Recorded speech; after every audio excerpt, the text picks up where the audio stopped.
আজ সন্ধ্যা থেকেই শুরু হয়ে গেছে আমাদের বাড়িতে ভোগের আয়োজন করা। শুভ সন্ধ্যা বন্ধুরা, তোমরা সবাই কেমন আছো? আশা করছি সবাই খুব ভালো আছো, আমিও কিন্তু খুব ভালো আছি। আমি জানো কদিন ধরেই ভাবছিলাম যে আমাদের যেহেতু মন্দির আছে বড় বাবার কাছে একটু ভোগ দেব। তো প্রায়শই তো আমাদের এখানে ভোগ দেওয়া হয়, তোমরা আগেই দেখেছো। তো আমি অনেক দিন ধরেই ভাবছিলাম যে বড় বাবাকে একটু ভোগ দেব। তো যাই হোক, আজ সন্ধ্যাবেলাতেই শুরু করা হয়েছে ভোগের আয়োজন করা। তো এখনও কিন্তু অনেক বাকি আছে, পরপর ভিডিও আসতে চলেছে, তোমরা কিন্তু অবশ্যই ভিডিওগুলো দেখো। আর ভোগ তৈরি করে নিয়ে আজকে আমরা চলে এসেছি বড় বাবার মন্দিরে, আমরা সবাই মিলে দেবো আজকে পুষ্পাঞ্জলি।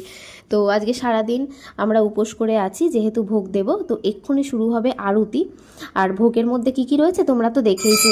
চলো তোমরা সবাই আরতিটা খুব মন দিয়ে শান্ত মনে আরতিটা দেখো বড় বাবার, তোমাদেরও খুব ভালো লাগবে।